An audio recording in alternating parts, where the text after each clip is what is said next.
The fluorescent lights of the subway car flickered as Emma Chen pressed her palm against her eyes, fighting the wave of exhaustion that threatened to pull her under right there on the hard plastic seat. She had been awake for 37 hours straight. Her scrubs still smelled like antiseptic and coffee, and somewhere between the hospital and this subway car, she had lost track of what day it was. Thursday, Friday. The days had blurred together during her residency rotation in the emergency department, each shift bleeding into the next until time became meaningless. "I'm so tired," she sighed, barely aware she had spoken aloud. The subway lurched forward and Emma swayed with the movement, her eyes sliding closed despite her best efforts. She had 12 more stops to get home to her tiny studio apartment in Queens, 12 more stops before she could collapse into her bed and sleep for the next century. But her body was done, finished. It had carried her through double shifts, through traumas and codes and endless paperwork, and now it was staging a full rebellion. She felt herself tipping sideways, felt the pull of gravity and exhaustion, and then her head touched something solid, something warm, someone's shoulder. Emma's eyes flew open for a brief second, and she tried to mumble an apology, tried to pull herself upright, but her muscles wouldn't cooperate. The shoulder was broad and steady, and whoever it belonged to didn't immediately shove her away. That small mercy was all her exhausted brain needed to surrender completely. Her eyes closed again, and this time she let sleep take her. Alexander Crane had been watching the woman since she got on at the hospital stop. Not in a creepy way, he told himself, but in the way you notice someone who looks like they're about to collapse. She was small, maybe 5'4", with dark hair pulled back in a messy bun that was slowly unraveling. Her scrubs were wrinkled, and there was a coffee stain on her sleeve. She had stumbled slightly when she sat down 3 seats away from him, and he had seen the tremor in her hands as she gripped the pole. Alexander had taken the subway exactly 4 times in his entire life. Tonight made number 4. His driver had called in sick. His backup driver was dealing with a family emergency, and Alexander had looked at the line of cars in his garage and made an impulsive decision. He wanted to be normal for one night. Wanted to not be Alexander Crane, billionaire CEO of Crane Industries, the man whose face graced the cover of Forbes and Fortune. He wanted to just be Alex, a guy on a subway heading home after a long day. He had dressed down for the occasion. Jeans, a plain black shirt, a leather jacket.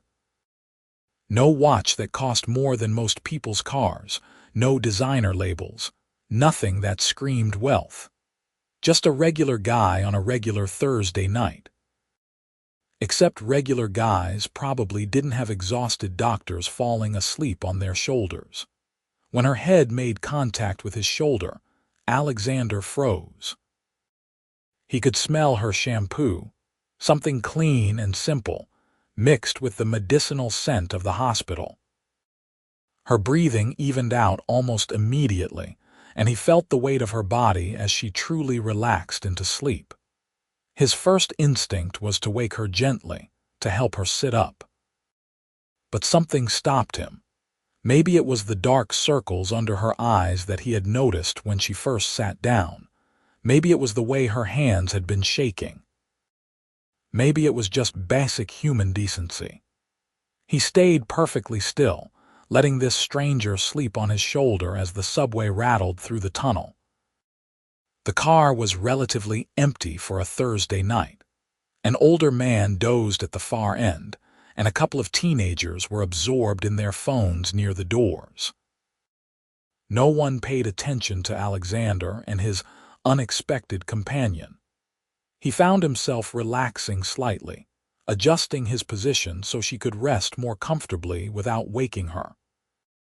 At the next stop, a group of loud passengers boarded, and Alexander instinctively shifted, angling his body to shield the sleeping woman from being jostled.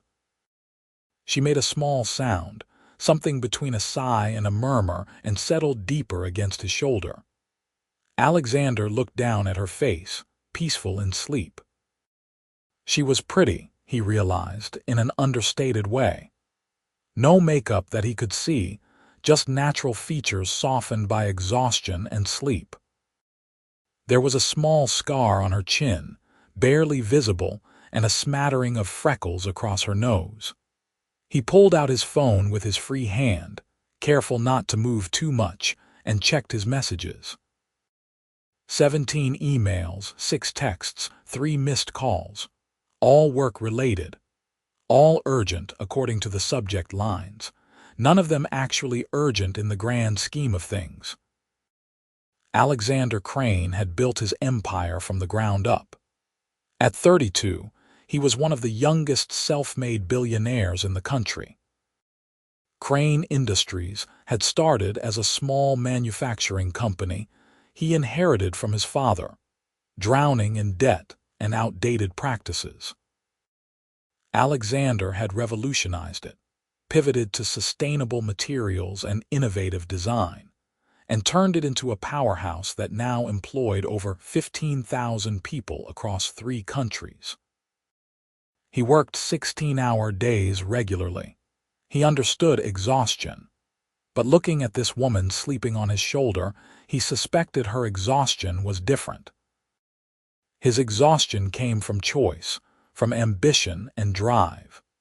Hers looked like it came from necessity, from saving lives and pushing past human limits because people depended on her. The subway continued its journey, stop after stop. Each time the doors opened, Alexander expected her to wake up, but she slept on. He should wake her, he thought. What if she missed her stop? But he couldn't bring himself to do it. She needed this sleep too desperately. At the 8th stop, Alexander made a decision. He shifted slightly, pulling out his phone again, and opened a secure app that connected directly to his head of security. "James," he typed. "Need you to send a car to the Queens Boulevard subway station. Be there in about 20 minutes, discreet, no company markings." The response came back immediately. "Everything okay, sir?" "Fine. Just need a ride and maybe a secondary vehicle." "On it." Alexander hesitated, then typed again. "Make sure the car is comfortable and have some water and energy bars in it." Another stop. The car was emptying out now as they moved further from Manhattan. The older man had gotten off 3 stops ago, and the teenagers had disappeared at the last station. It was just Alexander, the sleeping doctor, and a woman in business attire who was absorbed in her laptop at the other end of the car. Emma dreamed of water. Cool, clear water in a pristine lake, so different from the chaos of the emergency department. She was floating, peaceful, the sun warm on her face. Someone was there with her, a presence she couldn't quite see but could feel. Safe, protected. The dream shifted, and she was back in the hospital, running down endless corridors trying to reach a patient, but her legs wouldn't move fast enough. The hallways stretched longer and longer, and she could hear alarms beeping, urgent voices calling for help, but she couldn't get there. The frustration built, and then the subway lurched, hitting a rough patch of track, and Emma jerked awake. For a disorienting moment, she had no idea where she was. Then reality came crashing back. The subway, her exhaustion, the fact that she had fallen asleep on public transportation like a complete idiot, and she was leaning on someone. Emma's head shot up, and she found herself staring into the deepest blue eyes she had ever seen.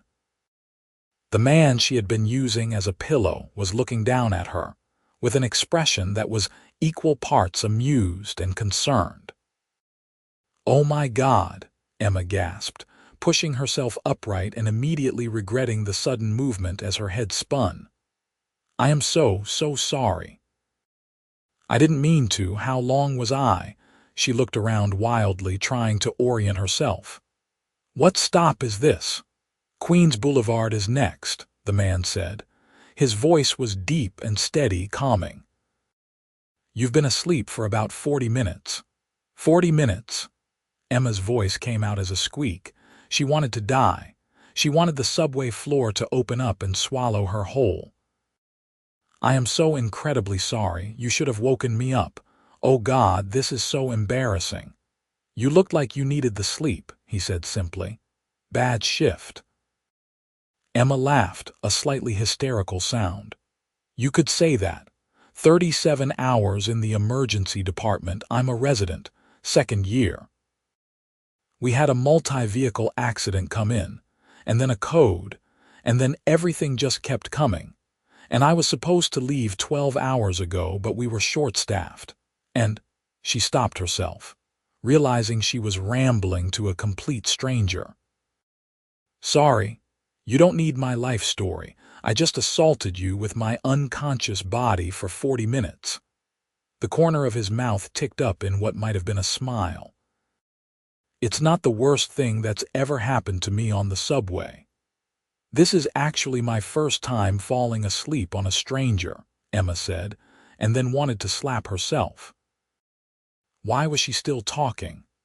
I mean, that's not something I do regularly, fall asleep on people. I'm not some subway narcoleptic. Not that there's anything wrong with narcolepsy. It's a serious medical condition. I should stop talking now. This time he did smile, a real one that transformed his entire face. I'm Alex. Emma. She pushed a strand of hair out of her face, acutely aware that she probably looked like she had been dragged backward through the hospital. Thank you for not shoving me onto the floor. That was really kind of you. You're a doctor, Alex said. You save lives. The least I can do is provide a shoulder. The subway was slowing down, and Emma recognized the Queens Boulevard station. Her stop. She stood up, grabbing the pole as the car came to a halt, and turned back to Alex. Thank you again, she said. Really, I hope you have a good night, or what's left of it. She stepped off the subway, and the doors closed behind her. Emma stood on the platform, watching the train disappear into the tunnel, and realized she felt oddly disappointed. Alex had been kind and handsome. She could admit now that the interaction was over.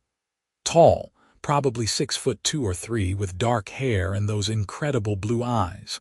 Strong jaw, broad shoulders. The kind of handsome that usually came with arrogance, but he had been genuinely nice to her. Emma sighed and headed for the stairs. It didn't matter. She would never see him again. That was how the city worked. You had these brief moments of connection with strangers, and then they disappeared into the millions of other people, and life moved on. She climbed the stairs slowly, her legs protesting every step. The night air hit her face, cool and slightly damp, and she took a deep breath.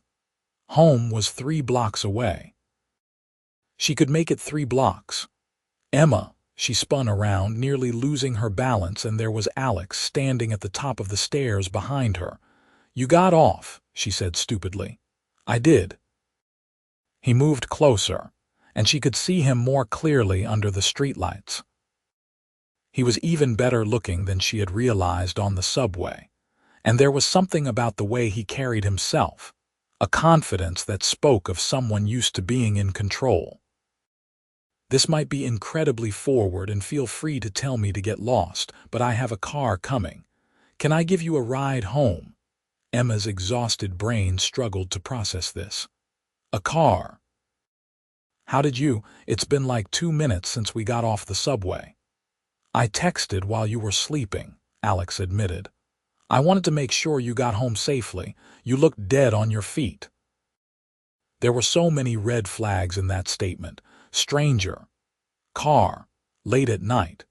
Everything Emma had ever been taught about city safety was screaming at her to say no. But there was something about Alex, something in his eyes, in the genuine concern on his face. And Emma had spent years in emergency medicine learning to read people, to assess threats. Every instinct she had said this man was safe. "That's very kind," she said carefully, "but I live 3 blocks from here. I can walk." At midnight after being awake for 37 hours. Alex raised an eyebrow. "What would you tell a patient in your condition?" Emma hated that he had a point. "I would tell them to make safe choices and prioritize their health." "So let me drive you home." He held up his hands. "I promise I'm not a serial killer. I'm just a guy who doesn't want to read about an exhausted doctor collapsing on the sidewalk in tomorrow's news." A sleek black car pulled up to the curb, so quiet Emma hadn't even heard it approach. A driver stepped out, professional and polite, and opened the back door. Emma looked at the car, then at Alex, then back at the car. It was a really nice car, like really nice. The kind of car that probably cost more than she made in a year. "What do you do?" she asked suddenly. "For a living." Alex hesitated for just a fraction of a second. "I work in manufacturing." "Manufacturing," Emma repeated, "and you have a driver." "It's a company car," Alex said, which wasn't technically a lie. He owned the company. Emma knew she should walk away. This was weird. This was definitely weird. But her feet hurt, her head hurt, everything hurt, and the car looked incredibly comfortable. 3 blocks, she said. "That's it. And I'm texting my roommate your license plate number." "Smart," Alex said approvingly. "You should do that." Emma pulled out her phone and made a show of photographing the license plate and typing a message to her roommate, Sophie. The message actually said, "If I die, it's the hot subway guy's fault. His name is Alex and he has a fancy car. Tell my mom I love her." Sophie's response was immediate. "What? Details ASAP, don't die." Emma slid into the back seat, and Alex followed, settling into the seat beside her with a careful distance between them. The driver closed the door and returned to the front. "Where to?" the driver asked. Emma gave her address and the car pulled smoothly into the night. The seats were leather, butter soft, and there was enough legroom for someone 7 feet tall. Classical music played softly through the speakers. "This is a really nice company car," Emma said. "We treat our employees well," Alex replied. Emma leaned her head back against the seat, and despite the weirdness of the situation, she felt herself relaxing. The car was warm and comfortable, and the gentle motion was soothing. "Tell me about your day," Alex said. "If you want to, sometimes it helps to talk." Emma turned her head to look at him. "You really want to hear about the emergency department?" "I really do." So Emma told him. Not the graphic details, not the things that would violate patient privacy, but the essence of it. The chaos, the adrenaline, the constant pressure of making decisions that affected lives. The satisfaction when you saved someone, the grief when you couldn't. The exhaustion that came from caring so much, from giving everything you had and then digging deeper to find more. Alex listened, really listened, asking questions that showed he was engaged. He told her about his day too, carefully editing out the specifics of board meetings and merger negotiations, but talking about the challenges of running a large operation, of being responsible for thousands of people's livelihoods. The 3 blocks passed, and then Emma's building was there, her shabby little apartment complex that desperately needed a paint job. "This is me," Emma said, and was surprised to find she didn't want the ride to end. "Can I ask you something?" Alex said as the car idled at the curb. "Sure. Can I see you again?" "For coffee or dinner or breakfast, whatever fits your schedule. I'd like to get to know you better." Emma's heart did a small flip in her chest. You want to go on a date with the girl who drooled on your shoulder. You didn't drool, Alex assured her. And yes, I do. Emma pulled out her phone. Give me your number. They exchanged numbers, and Emma felt a flutter of excitement that had nothing to do with exhaustion. Alex walked her to the door of her building, waited until she was safely inside, and gave her a small wave before returning to the car. Emma climbed the 4 flights to her apartment in a daze. She fumbled with her keys, let herself in, and found Sophie waiting up on their ancient couch. "Spill," Sophie demanded. "Everything. Now." Emma collapsed next to her roommate and told the whole story, from falling asleep on the subway to the car ride home. Sophie listened with increasingly wide eyes. "Emma Chen," Sophie said when she finished, "you Cinderella-ed yourself a prince." "I don't even know him," Emma protested. "He could be anyone." "He could be a serial killer, and you still gave him your number," Sophie pointed out. "But I don't think he's a serial killer. I think he's a decent guy who liked what he saw." "When are you seeing him again?" "I don't know. I have back-to-back shifts for the next 3 days." "Text him your schedule," Sophie ordered. "Don't play games. You liked him, he liked you. Be honest." Emma looked down at her phone at Alex's number. Sophie was right. Emma was too tired for games, too old for pretending to be less interested than she was. She typed, "My schedule is insane for the next few days, but I'm off Sunday evening. Dinner." The response came back within 2 minutes. "Perfect. I'll pick you up at 7.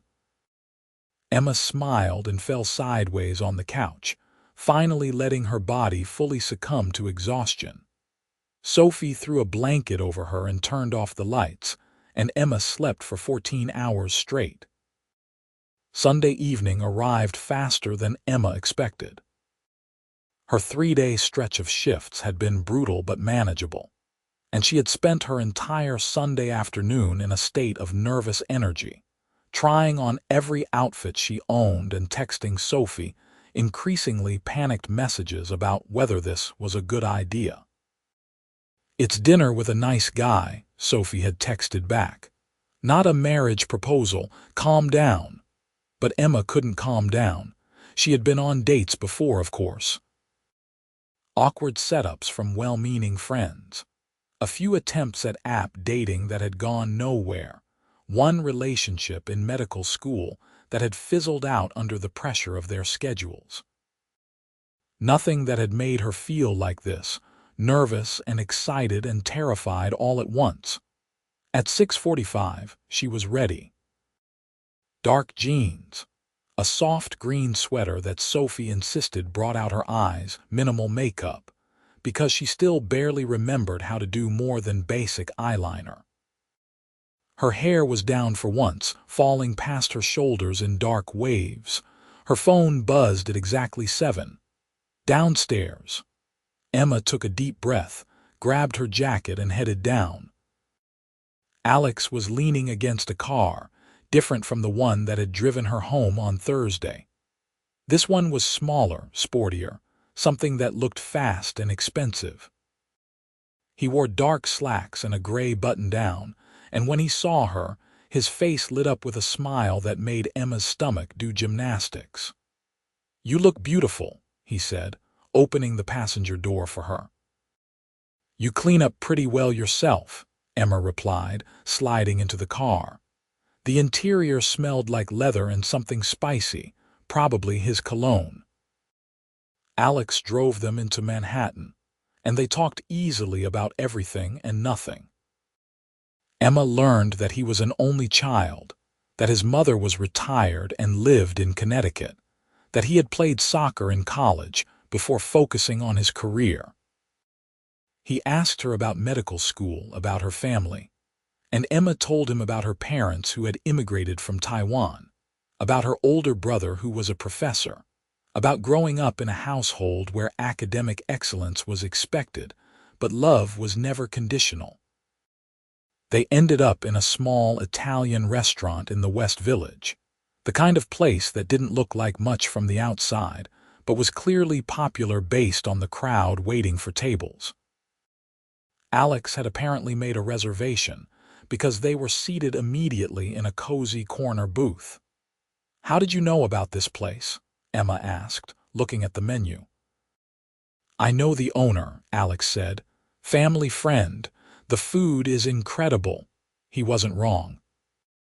They shared an antipasto platter, and Emma had the best carbonara of her life while Alex worked his way through an impressive plate of osso buco.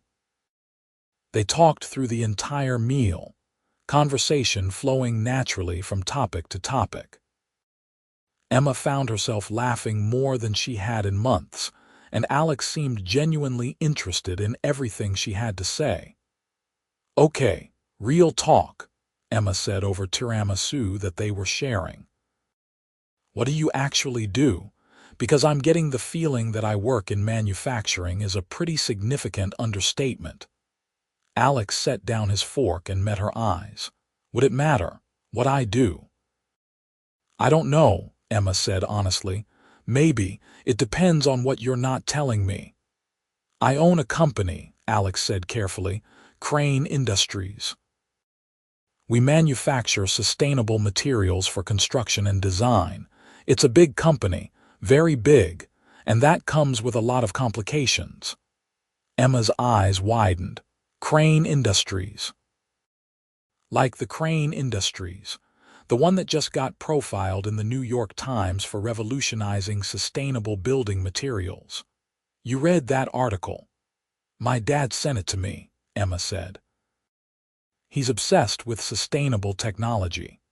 "Wait, so you're Alexander Crane, the billionaire CEO?" "I prefer just Alex," he said, and there was a vulnerability in his voice that surprised her. "That's why I didn't say anything at first. People treat me differently when they know. They see the money, the power, all of that. Not me." Emma sat back, processing this information. Alexander Crane. She had fallen asleep on a billionaire's shoulder on the subway. It was absurd. It was like something out of a movie. "Is that why you were on the subway?" she asked. "Playing normal for a night." "Something like that," Alex admitted. "My driver was out, and I just wanted to feel like a regular person for a few hours. Then you fell asleep on me, and I stopped thinking about anything except making sure you got home safe." "This is insane," Emma said, but she was smiling. "This is an absolutely insane situation." "Is it a deal breaker?" Alex asked. "The money, the company, all of it." Emma thought about it. She thought about how kind he had been on the subway, how he had let her sleep instead of waking her, how he had made sure she got home safely, how he had listened to her talk about her work with genuine interest, how he had made her laugh. "No," she said, "it's not a deal breaker."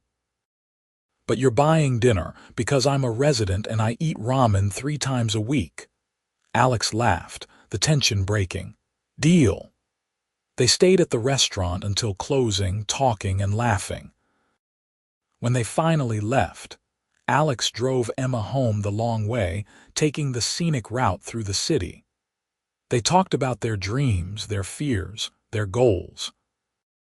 Emma admitted that she was terrified of failing her residency, of not being good enough. Alex confessed that he sometimes felt trapped by his success, like he couldn't make a single mistake without thousands of people suffering the consequences. When they reached Emma's building, Alex walked her to the door. "I had a really good time tonight," Emma said. "So did I." Alex reached out and gently tucked a strand of hair behind her ear. "Can I see you again? I'd like that." He leaned in slowly, giving her time to pull away if she wanted, and kissed her softly. It was a perfect first kiss, gentle and sweet, full of promise. Emma floated up to her apartment and Sophie took one look at her face and screamed. "You're glowing," Sophie accused. "Oh my God, you're in love already." "I'm not in love," Emma protested, but she couldn't stop smiling. I just really like him." Over the next month, Emma and Alex fell into a pattern. Their schedules were both insane, but they made it work. Quick coffee dates before Emma's shifts, late dinners after Alex's meetings. They texted constantly, stupid little messages throughout the day that made Emma smile even during the worst shifts. Alex was unlike anyone Emma had ever dated. He was confident without being arrogant, successful without being pretentious. He treated everyone with respect, from his drivers to restaurant staff to the homeless man they passed on the street, to whom Alex always gave money and a kind word. He was also surprisingly normal.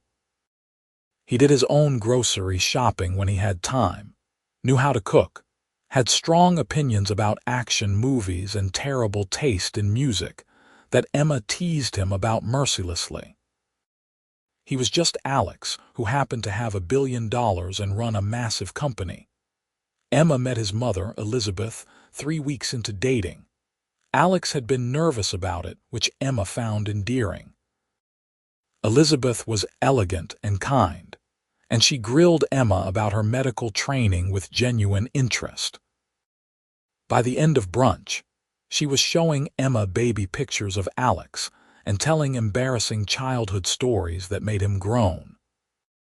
"I like her," Elizabeth said to Alex when Emma excused herself to use the restroom. Emma heard it through the door. "Don't mess this up."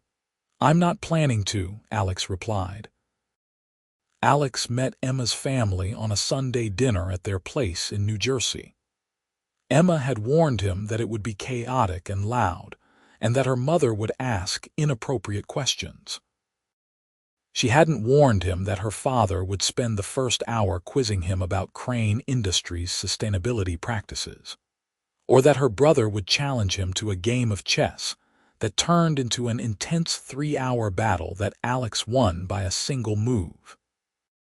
"You are good for my daughter," Emma's mother told Alex as they did dishes together while Emma helped her father fix something in the garage. "She smiles more now, laughs more. You make her happy." "She makes me happy too," Alex said. "I've never met anyone like her." "Then you keep her happy," Emma's mother said firmly, "or I come after you with my wok." 2 months in, Emma's residency schedule got even worse. She was on night shift rotation, working from 7 p.m. to 7 a.m., and she barely saw Alex for 2 weeks straight. They texted when they could, but Emma was so exhausted that she sometimes fell asleep mid-conversation. One night, Emma dragged herself out of the hospital at 8 a.m., an hour late because of a complicated case. She was dead on her feet, barely conscious, and she just wanted to get home and sleep. She took the subway, too tired to even consider a cab, and dozed against the window. When the subway reached her stop, Emma stumbled onto the platform and up the stairs. The morning light was harsh, and she squinted against it as she walked the 3 blocks home. Alex was sitting on the steps of her building. Emma stopped, certain she was hallucinating. "Alex."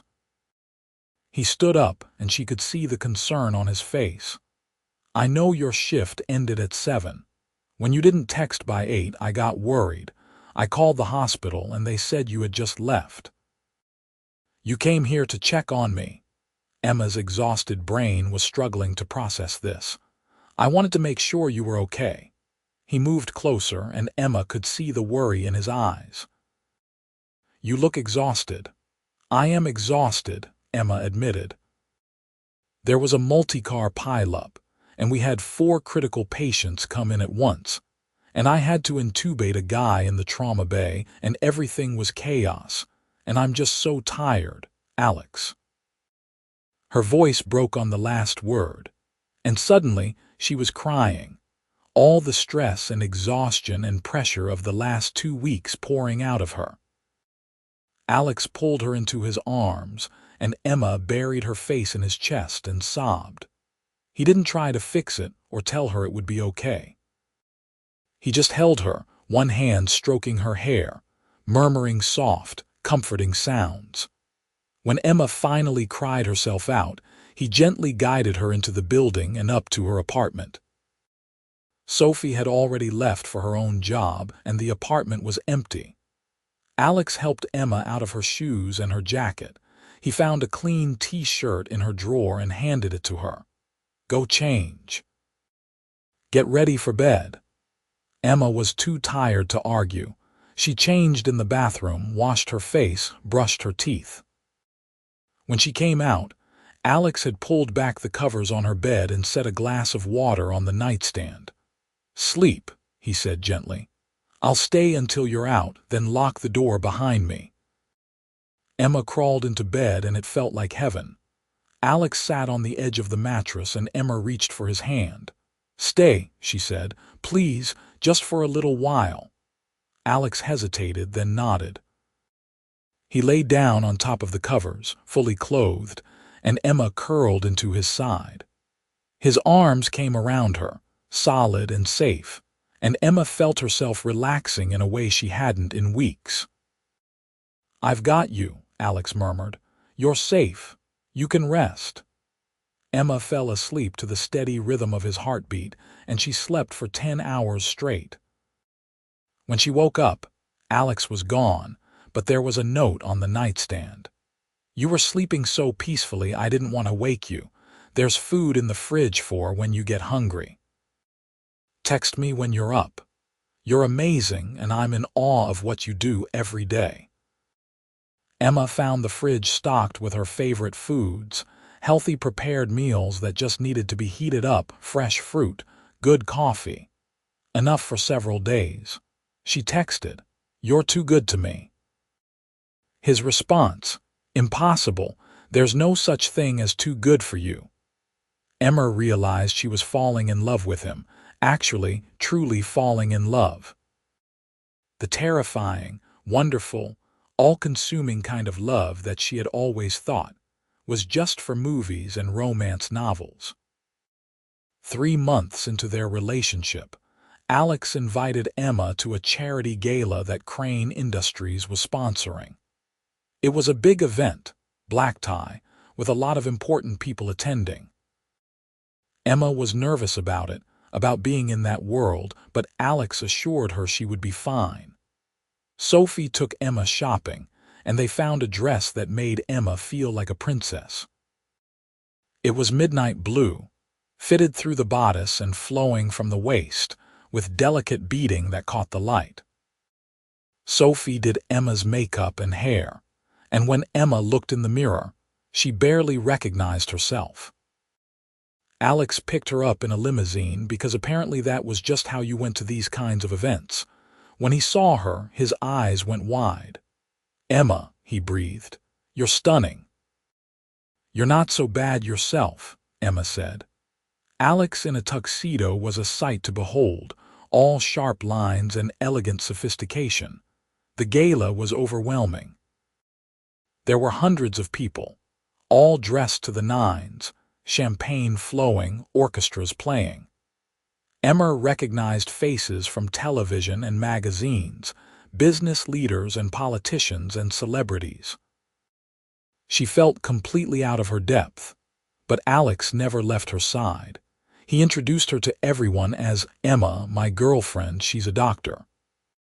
He was clearly proud of her, and when people asked about her work, he encouraged her to talk about it. Emma found herself in fascinating conversations about healthcare policy, about the challenges of medicine, about the intersection of business and social responsibility. "You're a natural at this," Alex said during a slow dance, holding her close as they swayed to the music. "I'm terrified," Emma admitted. "You don't show it. You're confident and articulate and charming. Everyone loves you. I just want them to like me for you." Alex pulled back to look at her. "Emma, I don't care if they like you. I care that you're happy. And judging by your face when you were talking to that senator about emergency department funding, you're having at least a little bit of fun." Emma laughed. "Okay, maybe a little. She's introducing me to someone from the health committee next week." See, you're already making professional connections. Alex spun her gently. You belong here, Emma. Not because of me, but because you're brilliant and accomplished in your own right. Later that night, after the gala, Alex drove them to a quiet spot overlooking the city. They sat in the car, city lights spread out before them, and Emma leaned her head on Alex's shoulder. "Thank you for tonight," she said, "for making me feel like I belonged." "You did belong," Alex said. "Emma, I need to tell you something." Something in his tone made Emma sit up and look at him. "What is it?" "I'm in love with you," Alex said. "I think I started falling that first night on the subway when you were sleeping on my shoulder, and I realized I would do anything to keep you safe and comfortable. I know it's only been 3 months and maybe it's too soon to say it, but I can't keep it in anymore. I love you, Emma Chen. I love your passion for your work, your kindness, your sense of humor. I love how you fall asleep in the middle of conversations when you're exhausted. I love how you light up when you talk about a patient you helped. I love everything about you, and I needed you to know." Emma's heart was pounding. She looked at this man, this impossible, wonderful man who had come into her life on a subway and changed everything. "I love you too," she said. "I was terrified to say it because it felt so fast, but it's true. I love you, Alex. I love how kind you are, how you treat everyone with respect. I love how you listen when I talk about work, how you understand the pressure and never make me feel bad about my schedule. I love how you take care of me without making me feel weak.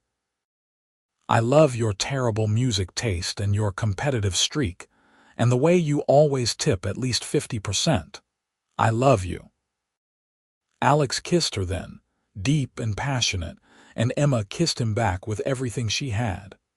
When they finally pulled apart, both breathless, Alex rested his forehead against hers. "Move in with me," he said. Emma blinked. "What?" "I know it's fast, I know, but your lease is up in 2 months and Sophie's moving in with her boyfriend anyway, and I hate the nights we're apart. I hate not being able to wake up with you, not being able to be there when you come home from a hard shift. I have plenty of space, and you can have your own room if you want, your own space. But I want you in my life, Emma, as much as you're willing to give me." Emma thought about it for approximately 3 seconds. Okay, okay, I'll move in with you. But I'm keeping some things at Sophie's new place too, just in case you turn out to be a secret slob or have weird habits you've been hiding." Alex laughed and kissed her again. "Deal." Moving in together was an adjustment, but a surprisingly smooth one. Alex's penthouse was enormous, with floor-to-ceiling windows overlooking Central Park. Emma had her own space for studying, a home office that Alex had set up for her with medical textbooks and a comfortable chair. But most nights, she ended up in Alex's study, sitting on the couch while he worked at his desk, both of them existing in comfortable silence together. They learned each other's rhythms. Emma's erratic schedule, Alex's early morning starts. They compromised on everything from thermostat settings to what to watch on television. They cooked together when they had time, takeout when they didn't. They created a home together, full of laughter and love and the occasional argument about whose turn it was to do dishes. Emma met Alex's business partners and colleagues, and while some of them were clearly skeptical at first about whether she was with him for his money, she won them over with her intelligence and her complete lack of interest in Alex's wealth. She was friendly and professional, but she made it clear that she had her own career and her own ambitions. Alex came to understand the reality of dating a resident. The unpredictable hours, the exhaustion, the emotional toll of the work. He learned to read when Emma needed space to decompress and when she needed to talk. He became an expert at having food ready when she came home starving, at running baths when she was sore from being on her feet for 12 hours, at just holding her when she had lost a patient and needed to grieve. 6 months into living together, Emma had a particularly brutal week. 3 patients died on her watch, all of them cases where she had done everything right, but it hadn't been enough. She came home on Friday night emotionally shattered, and Alex found her sitting on the bathroom floor, still in her scrubs, crying. He sat down next to her without a word and pulled her into his arms. Emma cried for 20 minutes, and Alex just held her, steady and solid. "I keep thinking I should be able to save everyone," Emma finally said, her voice raw. "I know that's not realistic. I know intellectually that sometimes people die no matter what you do, but it doesn't make it easier." "You're not superhuman," Alex said gently. "You're an amazing doctor, Emma, but you're still human. You're allowed to grieve for your patients. I just feel so helpless sometimes." "You're not helpless. You save lives every day. You make impossible decisions and do incredible things. And yes, sometimes despite everything, patients die. But that doesn't negate all the people you've helped. The guy you intubated last month who sent you that thank you card. The woman whose life you saved in that code. The kid with the broken arm who you made laugh while you set his bone. They're all here because of you." Emma leaned against him, drawing strength from his presence. "How do you always know what to say?" "I don't," Alex admitted. "I just say what I'm thinking and hope it helps." They sat there for a while longer, and then Alex helped Emma up, got her out of her scrubs and into comfortable clothes. He ordered her favorite Thai food and put on a mindless comedy. They spent the evening on the couch, Emma curled into Alex's side, slowly returning to herself. The next morning, Emma woke up to find Alex gone. There was a note on his pillow. "Had to go to the office for a few hours. I'll be back by noon. There's fresh coffee and your favorite pastries in the kitchen. I love you." Emma smiled and got up, feeling more like herself. The coffee was perfect, the pastries still warm. She was halfway through a croissant when her phone rang. "Sophie." "Hey," Emma answered. "What's up?" "Are you sitting down?" Sophie asked, her voice vibrating with excitement. "I'm sitting." "Why?" "Because I'm about to blow your mind. Do you remember my friend Marcus who works in real estate?" "Vaguely." "Well, he was handling a transaction for one of his clients, and guess what property came up?" Emma had no idea where this was going. "What property?" "A children's hospital," Sophie said dramatically. "A new children's hospital being built in Queens, state-of-the-art facilities, fully funded by a private donor, and guess who the donor is?" Emma's heart started beating faster. "Sophie, don't." "Alexander Crane," Sophie said. "Your boyfriend just donated $100 million to build a children's hospital." And according to Marcus, who heard it from the architects, Alex specifically requested that the emergency department be designed with input from practicing physicians. "Emma, he did this because of you." Emma set down her coffee, her hands shaking. "He didn't tell me." "Of course he didn't tell you. That man is head over heels in love with you, and he's proving it by literally building a hospital." After she hung up with Sophie, Emma sat in stunned silence. $100 million, a children's hospital. Because she had talked about the inadequate pediatric facilities in public hospitals, about how she wished there were more resources for sick kids. When Alex came home at noon, Emma was waiting for him. "When were you going to tell me?" she asked. Alex froze in the doorway. "Tell you what?" "About the children's hospital, Alex. The $100 million children's hospital you're building in Queens." Alex set down his briefcase. "How did you find out?" "Sophie's friend is handling some of the real estate." "Alex, that's an insane amount of money." It's a good investment, Alex said, and it's needed. You've said so yourself multiple times. The city needs better pediatric care facilities. You did this because of me. I did this because it's the right thing to do, Alex corrected. But yes, you inspired it. You talk about your patients, about the kids you treat in the emergency department who need specialized care but there aren't enough resources. You're passionate about it, and that passion made me think about how I could help. So I am. Emma walked over to him and cupped his face in her hands. I love you so much. I love you too, Alex said. And I'm sorry I didn't tell you. I wanted it to be a surprise, but I should have known word would get out. I don't need grand gestures, Emma said. I just need you. I know, but I want to give you grand gestures anyway. I want to support your work, your passion. And if I can use my resources to make a difference in an area you care about, then that's what I'm going to do. Emma kissed him, pouring everything she felt into it. When they finally broke apart, Alex smiled. There's something else, he said. The hospital administrators want to consult with practicing physicians during the design phase. I may have mentioned you as someone who would have valuable input if you're interested. Are you serious? Completely. You're brilliant, Emma, and you have hands-on experience that the architects and administrators don't have. Your perspective would be invaluable. Emma felt tears welling up. Yes.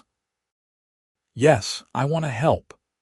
Over the next few months, Emma split her time between her residency and consulting on the hospital project. It was exhausting but exhilarating. She worked with architects and medical equipment specialists, giving input on everything from the layout of the emergency department to the design of the patient rooms. She advocated for things she had seen in other hospitals that worked, and pushed back against designs that would be impractical for actual medical work. Alex watched her thrive, watched her passion and expertise shine. He sat in on some of the meetings, but mostly he let Emma take the lead. This was her area of expertise, and he trusted her completely. A year into their relationship, Alex had to go to London for 2 weeks for a major business negotiation. Emma couldn't go with him because of her residency schedule, and they both hated being apart. They video called every day, sometimes multiple times. Emma would call him during her breaks, and Alex would answer even if he was in the middle of a meeting. They fell asleep on video calls, just wanting to see each other's faces. I miss you, Emma said one night, curled up in their bed, phone propped on Alex's pillow so she could see his face on the screen. I miss you too, Alex said. He was in his hotel room in London, and it was early morning there. Only 4 more days. 4 more days is forever. I know, but then I'll be home and I'm taking a week off. No work, no meetings, just us. Just us sounds perfect. When Alex finally came home, Emma was waiting at the airport.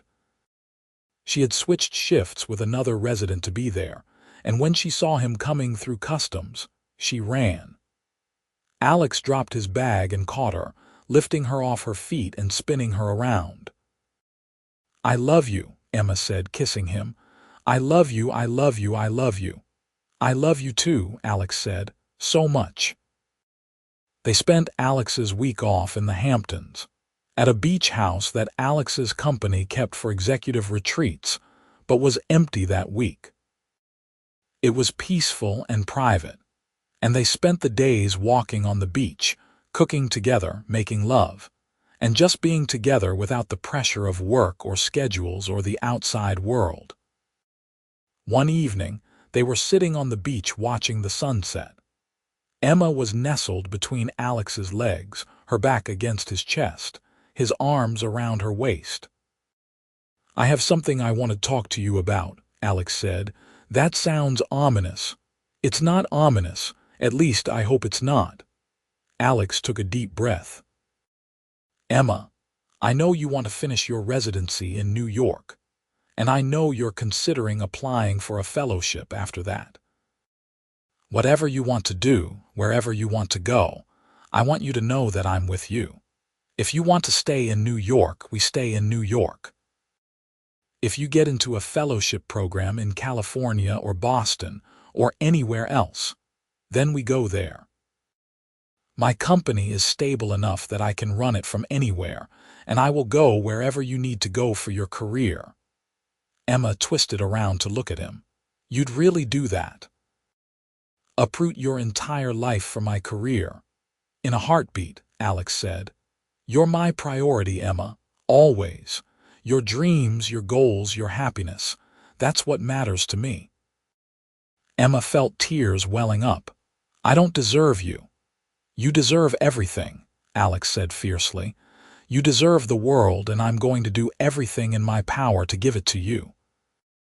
They kissed as the sun set over the ocean, painting the sky in shades of pink and gold, and Emma knew with absolute certainty that this was the man she wanted to spend her life with. 2 years into their relationship, Emma finished her residency.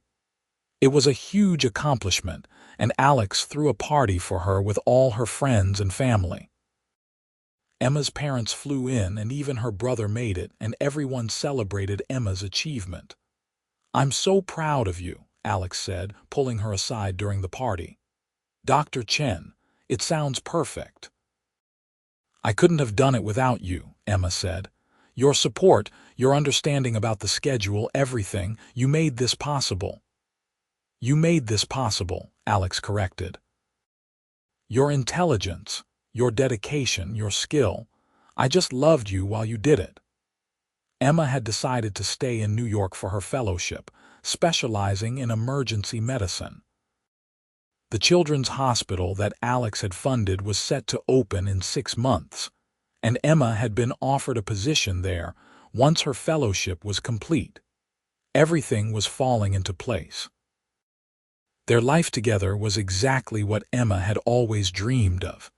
Challenging work that she loved, a partner who supported her unconditionally, a home full of warmth and love.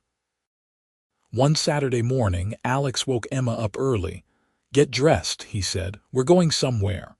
Where? Emma asked, still half asleep. It's a surprise. Emma groaned but got up. She showered and dressed, and Alex drove them to Queens. When they pulled up to the construction site of the children's hospital, Emma looked at him in confusion. The hospital doesn't open for 6 months. I know, but I wanted to show you something. They put on hard hats and safety vests, and Alex led Emma through the nearly completed building. It was stunning, all glass and light, with cheerful colors and thoughtful design. Emma could see all the input she had given reflected in the space, and it made her emotional to see it all coming together. Alex led her to the emergency department. It was finished, state-of-the-art equipment already installed, everything ready for when the hospital opened. This is incredible, Emma breathed. Look at the wall, Alex said. Emma turned and saw a large plaque mounted on the main wall of the emergency department. She walked closer to read it. The Emma Chen Emergency Department, dedicated to providing exceptional care to every child who walks through these doors. Named in honor of Dr. Emma Chen, whose passion, expertise, and dedication inspired this entire facility. Emma's breath caught. She turned to Alex, tears streaming down her face. You named it after me. You earned it, Alex said. This department exists because of your vision, your input, your advocacy for what children need. Your name should be on it. Alex, I don't know what to say. You don't have to say anything. Alex moved closer, and Emma saw that he was nervous, actually nervous for the first time since she had known him. But there is something I need to say. And then Alex was dropping to one knee, pulling out a small velvet box, and Emma's heart stopped. Emma Chen, Alex said, his voice steady despite the emotion in his eyes. 2 years ago, you fell asleep on my shoulder on a subway, and my whole life changed. You came into my world and made everything brighter, better, more meaningful. You challenge me, support me, love me in a way I never thought was possible. You are brilliant and compassionate and strong, and I am in awe of you every single day. I want to spend the rest of my life loving you, supporting you, building a future with you. Will you marry me? Yes, Emma said, the word coming out as half laugh, half sob. Yes, yes, 1,000 times yes. Alex slid the ring onto her finger, a beautiful diamond that caught the light and sparkled. Then he stood and kissed her, deep and passionate, and Emma kissed him back with everything she had. They stood there in the emergency department that bore Emma's name, holding each other, and Emma thought about how a moment of exhaustion on a subway had led to this. To a love that felt like fate, like something that was always meant to be. The engagement party was a blur of congratulations and champagne. Sophie cried and claimed credit for telling Emma not to play games. Emma's mother hugged Alex and told him he was officially part of the family now, which came with responsibilities and expectations. Elizabeth, Alex's mother, welcomed Emma officially as her future daughter and started talking about wedding plans before Emma and Alex had even discussed a date. They decided on a year-long engagement. Emma wanted to finish her fellowship first, and they both wanted time to plan the wedding they actually wanted rather than rushing into something. The year was a whirlwind. Emma's fellowship was demanding, but she loved every minute of it. The children's hospital opened to incredible fanfare, with Emma attending the ribbon-cutting ceremony. Seeing the space she had helped design full of children receiving care was one of the most rewarding moments of her life. She and Alex planned their wedding together, deciding on something elegant but not overly extravagant. They wanted their closest friends and family, good food, good music, and a celebration of their love. Emma let her mother have input on the traditional Chinese elements, and Elizabeth helped with the logistics and planning. Sophie was Emma's maid of honor, of course, and Alex's best friend from college, James, was his best man. Emma's brother walked her down the aisle alongside their father because Emma refused to choose between them. The wedding was perfect. Emma wore a dress that made her feel like a princess, with delicate lace and a long train. Alex cried when he saw her walking down the aisle, which made Emma cry, which made half the guests cry. Their vows were personal and heartfelt. Alex promised to always be Emma's safe place, to support her dreams, to love her through the hard shifts and the difficult days. Emma promised to always choose Alex, to build a life with him full of love and laughter, to be his partner in everything. When they were pronounced husband and wife and kissed, the crowd erupted in applause. Emma felt like she was floating, like nothing in the world could be more perfect than this moment. The reception was a blur of dancing and toasts and laughter. Emma's father gave a speech about how proud he was of his daughter and how Alex had proven himself worthy of her. Elizabeth talked about how Emma had brought joy back into Alex's life. Sophie told embarrassing stories from medical school that made Emma blush. James revealed that Alex had been talking about marrying Emma after their third date, which made Alex blush. Emma and Alex had their first dance to a slow, romantic song, and Emma rested her head on Alex's shoulder, remembering that first night on the subway. "What are you thinking about?" Alex murmured. "How I fell asleep on your shoulder 2 years ago and changed my whole life." "Best subway ride of my life," Alex said, and Emma laughed. Their honeymoon was 2 weeks in Italy. They visited Rome and Florence and Venice, eating incredible food and seeing incredible art. They went off the beaten path to small villages where no one knew who Alexander Crane was, and they were just Alex and Emma, two people in love exploring the world together. They talked about their future, about wanting kids someday, maybe 2 or 3, about the balance of Emma's medical career and Alex's business responsibilities, about the home they wanted to build together, full of love and laughter and family.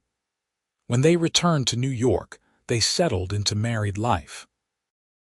It was surprisingly similar to their life before the wedding, but with a new depth, a new commitment.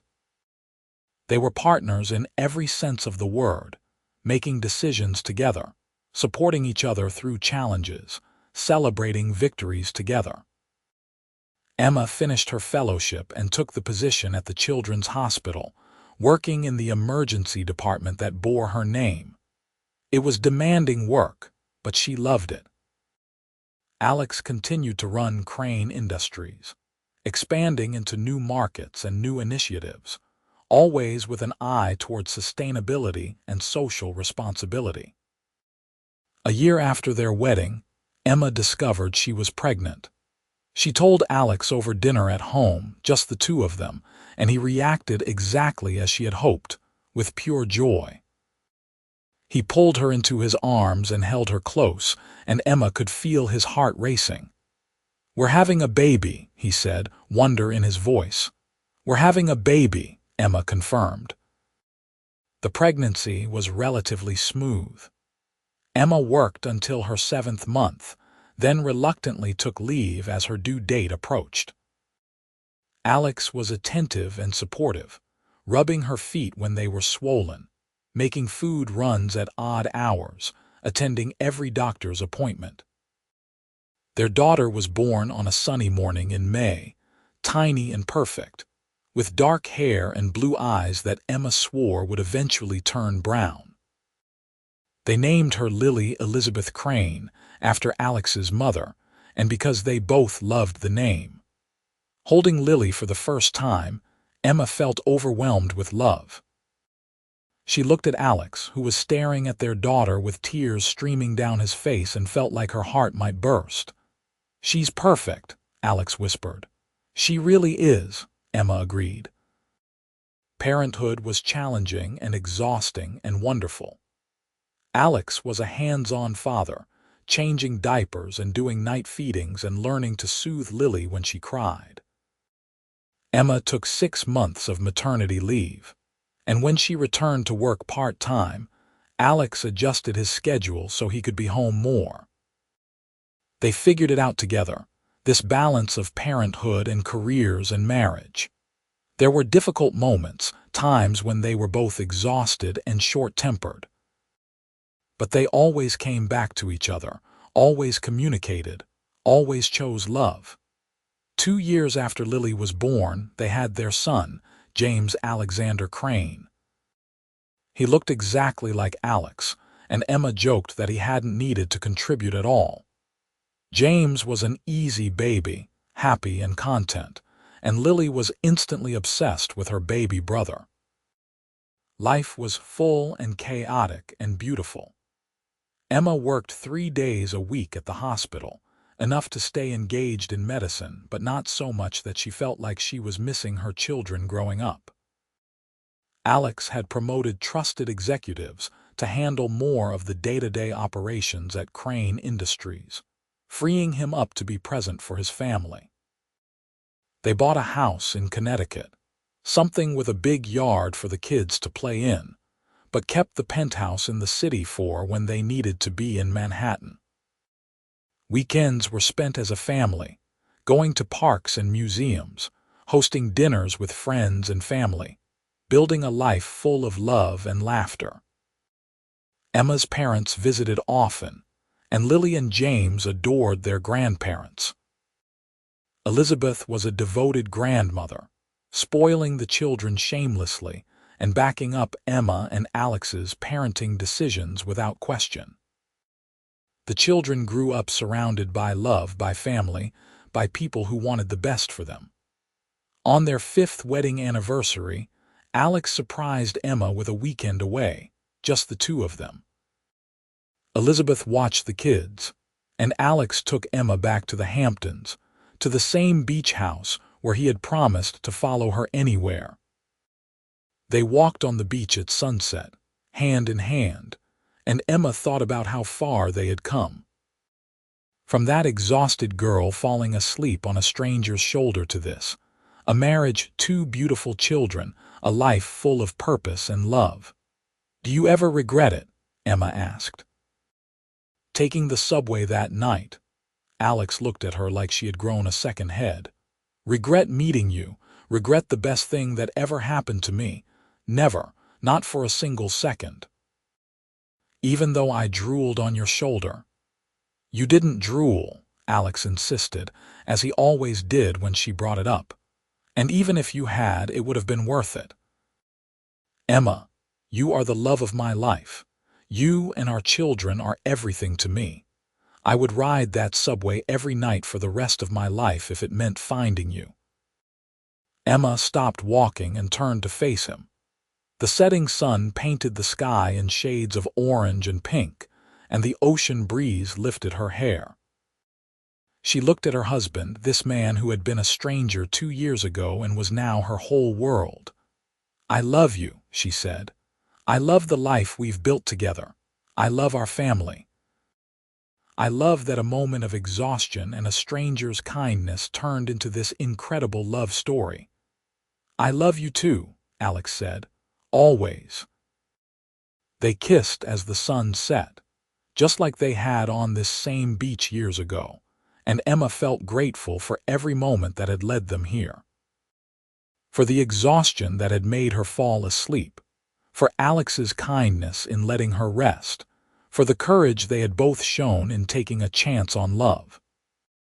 Their story had started on a subway, with a tired doctor and a billionaire who just wanted to be normal for a night. It had grown into something neither of them could have predicted, a partnership built on mutual respect, unwavering support, and deep, abiding love. As they walked back to the beach house, Emma leaned her head on Alex's shoulder, exactly where it had been that first night. Alex wrapped his arm around her and pulled her close, and Emma smiled. Some people search their whole lives for love like this. Emma had found it by accident, on a subway car, in a moment of vulnerability and exhaustion. She had fallen asleep on a stranger's shoulder and woken up to find her soulmate. Years later, when Lily was 10 and James was 8, they asked how their parents had met. Emma and Alex looked at each other and smiled. "It's a funny story," Emma began. "I was exhausted after a really long shift at the hospital, and I fell asleep on the subway." "On a stranger's shoulder," Alex added, his eyes twinkling. "On your shoulder," Emma corrected, reaching for his hand. "You fell asleep on a stranger?" Lily asked, scandalized. "Mom." "I was really, really tired," Emma defended herself. "And your father was very kind about it. He let me sleep for the entire ride. And then Dad fell in love with Mom because she drooled on him," James announced with the confidence of a child who thought he knew everything. "She didn't drool," Alex and Emma said simultaneously, then laughed. Emma looked at her husband, at their children, at the life they had built from that chance encounter.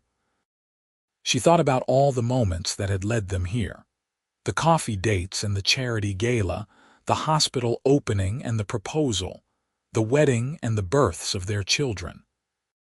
Every step had brought them closer, had deepened their love, had proven that what they had was real and lasting. "The point is," Emma said, pulling both children close, "sometimes the best things in life happen when you least expect them. I was just trying to get home from work, and I found your father. I was just trying to have a normal night," Alex added, "and I found your mother." "That's so romantic," Lily sighed. "It's weird," James declared, but he was smiling.